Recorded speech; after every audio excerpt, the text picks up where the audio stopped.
अगर तुम्हारा दिल ऐसा मेरी तरह है तो तुम देख सकते हो। एंड हाँ, एक और चीज, ये जो स्टोरी हम लोग देखने वाले हैं ये स्कैरी पंपकिन ने बनाया हुआ है एंड तुम्हें उनके चैनल का लिंक डिस्क्रिप्शन में मिल जाएगा, तो तुम लोग ऐसी बहुत सारी स्टोरीज देख सकते हो, डरावनी डरावनी। एंड इसी के साथ हम लोग स्टार्ट करते हैं ये वाला वीडियो। ओके डॉक्टर साहब, कुछ महीनों से मेरे पीठ का दर्द बहुत बढ़ गया है। पता नहीं चल रहा ऐसा क्यों हो रहा है। आपने जो दवाइयां दी थी वो मैं ले तो रहा हूँ, लेकिन कुछ असर नहीं हो रहा है। अचानक से पीठ में बहुत दर्द शुरू हो जाता है। ओके रमेश, स्ट्रेस की वजह से तुम्हारा दर्द ठीक नहीं हो रहा है। तुम अभी उसी सदमे में हो। तुम्हें सब कुछ भुलाकर अब कपिल के बारे में सोचना होगा। कपिल का भविष्य अब तुम पर निर्भर करता है। अगर तुम ही हिम्मत हार गए तो कैसे चलेगा? Okay, so Kapil I guess इसका लड़का है, आई फील। डॉक्टर, शायद आप ठीक कह रहे हैं। कपिल की चिंता ही मेरे स्ट्रेस का कारण है। लेकिन कपिल अभी बहुत बदल गया है। पहले की तरह अब वो बिल्कुल हंसता खेलता नहीं, चुपचाप सा रहने लगा है। पढ़ाई तो मन लगाकर करता है, स्कूल भी वक्त पे जाता है, खाना भी वक्त पे खाता है, लेकिन न जाने वो मुझसे अब दूर दूर रहने लगा है। और वो उसके बारे में कभी जिक्र भी नहीं करता। किसके बारे में भाई? वक्त सबसे बड़ा मरहम है रमेश, उसे थोड़ा वक्त दो। वो धीरे धीरे सब भुलाकर फिर से पहले। ओके, सो अभी तक मुझे समझ आया कि ये कपिल है एंड इसके बेटे के साथ कुछ दिक्कत है एंड कुछ तो बात है एंड उसी चीज का इसको स्ट्रेस हो रहा है।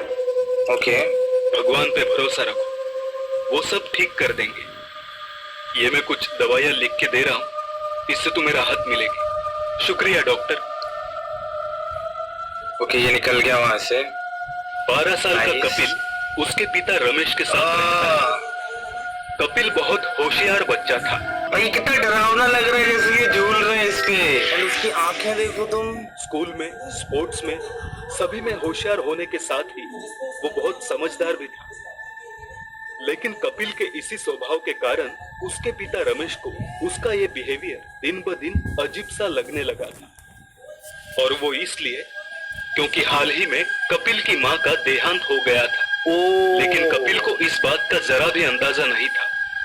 वो इतना समझदार था कि उसने अपने पिता से कभी जिक्र तक नहीं किया। ओके, सो कपिल की माँ की डेथ हो गई है, उसकी वजह से ऐसा रहने लगा है। ओके, अब समझा। जब वो स्कूल से घर आता तो अपना होमवर्क करता और खाना खा के सो जाता। दूसरे दिन सुबह उठकर खुद स्कूल के लिए तैयार भी हो जाता और स्कूल चला जाता।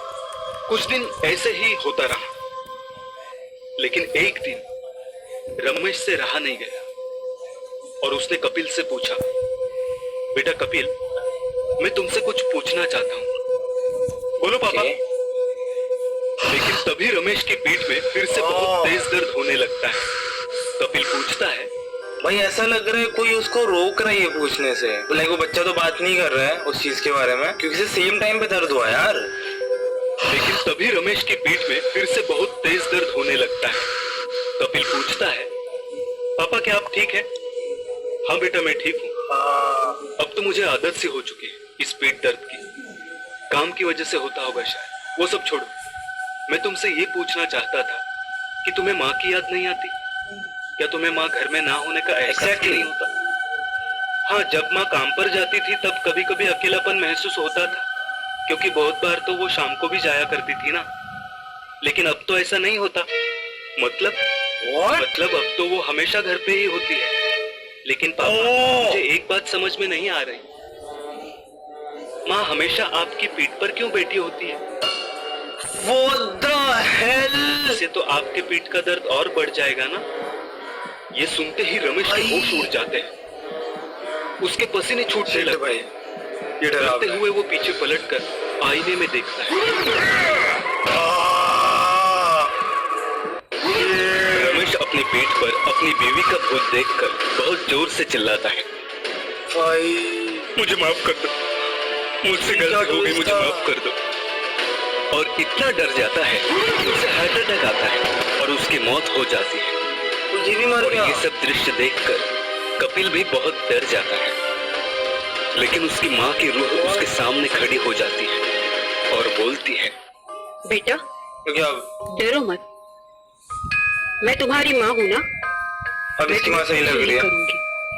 शांत हो जाओ। पहले तो डरावनी लग रही थी। कपिल शांत हो जाता है, फिर वो बोलती है, कपिल बेटा, तुम अब एक काम करो, अपने सुनील मामा को फोन करके बुलाओ, वो तुम्हारी मदद करेंगे। बेटा, तुम बिल्कुल मत डरना, माँ हमेशा तुम्हारे साथ है। भाई वो नहीं डरेगा, मेरे को इतना डर लग रहा है। भाई ये स्टोरी बहुत ज्यादा मस्त है, सीरियसली। लाइक जो ट्विस्ट आ रहे हैं इसमें, शीश भाई। ओके, तुम्हें पता है ना माँ तुमसे कितना प्यार करती है। कपिल अपनी माँ की बात मानते हुए अपने मामा को बुला लेता है। जब वो घर आता है तो रमेश को मरा हुआ देखकर शॉक हो जाता है और कपिल से पूछता है, बेटा कपिल ये कैसे हो गया? कपिल अपनी मामा को सारी बात बता देता है। ये सुनकर सुनील चौंक जाता है। कपिल का मामा एक पैरानॉर्मल रिसर्चर था, इसलिए कपिल की बात सुनने के बाद वो सब समझ जाता है और कहता है, कपिल बेटा तुम बिल्कुल मत डरना। लाइक पैरानॉर्मल रिसर्चर वो होते हैं जो भूत पे रिसर्च करते हैं। मामा सब ठीक कर देगा, पहले हमें तुम्हारे पापा का अंतिम संस्कार करना पड़ेगा। सुनील रमेश का अंतिम संस्कार कर देता है। 12 दिन बाद अंतिम संस्कार हो गया है। कपिल से उसकी माँ के बारे में बात करता है। कपिल मुझे एक बात बताओ, तुमने कहा था कि तुम्हारी माँ ने तुम्हें मुझे यहाँ आने के लिए कहा था, है ना? हाँ सुनील मामा, वो अब भी हमारे साथ है। भाई बच्चे तो कितना मुझे अजीब सा बताओ, दिखता है। कहाँ है? क्रीपी सा। क्या तुम्हारे पास बैठी है? नहीं, वो वहाँ उस कुर्सी पर बैठी हुई है। जब भी मैं घर आता हूँ तब वो मेरा वहीं पर इंतजार करती है। वो अच्छा, तभी सुनील इसीलिए वहाँ उस कुर्सी की तरफ देखता है तो वो कुर्सी अपने आप हिलने लगती है। ये देखकर सुनील हैरान हो जाता है और सोचता है कि दीदी के साथ आखिर क्या हुआ होगा। सुनील आसपास के लोगों से बात करता है तो कुछ लोग बताते हैं कि रमेश ने उनसे कहा था कि उसकी बीवी का किसी दूसरे मर्द के साथ चक्कर चल रहा था और वो घर से उस मर्द के साथ भाग गई और अब वो उसके लिए मर चुकी है। एक रात सुनील और कपिल उस कुर्सी के सामने एक दूसरे का हाथ पकड़कर बैठ गए। सुनील बोला, कपिल मैं कुछ मंत्र बोलूंगा, तुम बिल्कुल शांत बैठना। भाई बोलते हैं ये लोग क्या कर रहे हैं, डर नहीं लग रहा है? डरना मत। सुनील मंत्र बोलता है और उसकी बहन की आत्मा को बुलाता है। अचानक कुर्सी पर कपिल की माँ की आत्मा आ जाती है। कपिल डर जाता है लेकिन सुनील उसे संभाल लेता है और आत्मा से क्यों डर रहे हैं?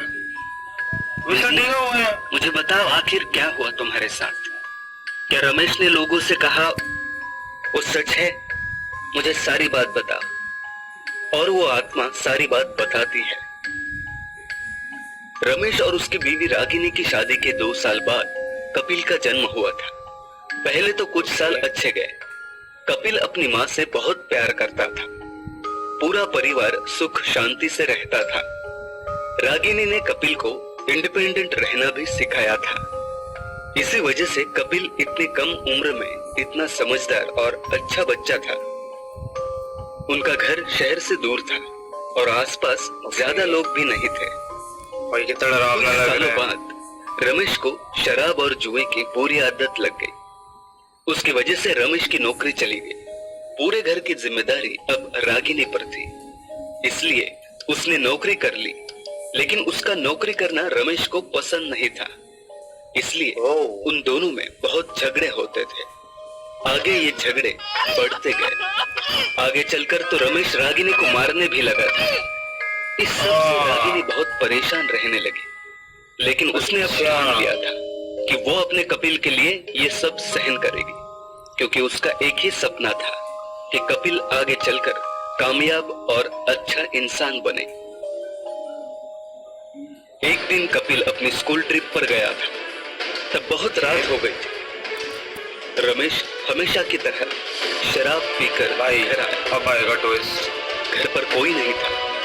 वो किचन में गया वहां पर खाने के लिए भी कुछ नहीं था। रमेश को बहुत गुस्सा है भाई। तभी रागिनी घर आती है। उसे देखकर रमेश उस पर चिल्लाने लगता है। दोनों में बहुत बड़ा झगड़ा होता है और गुस्से में रमेश कुर्सी पे टकराकर ब्रेन हेमरेज की वजह से उसकी मौत हो जाती है। लेकिन मरते मरते रागिनी कपिल का नाम लेकर दम तोड़ देती है। अचानक रमेश को होश आता है और वो डर जाता है और बोलता है, यार लिटरली मेरे को जो गूज़ बम्प आ रहे हैं यहाँ पे भाई, ये मस्त है भाई, मस्त हो रहा है। रागिनी कपिल का नाम लेकर दम तोड़ देती है।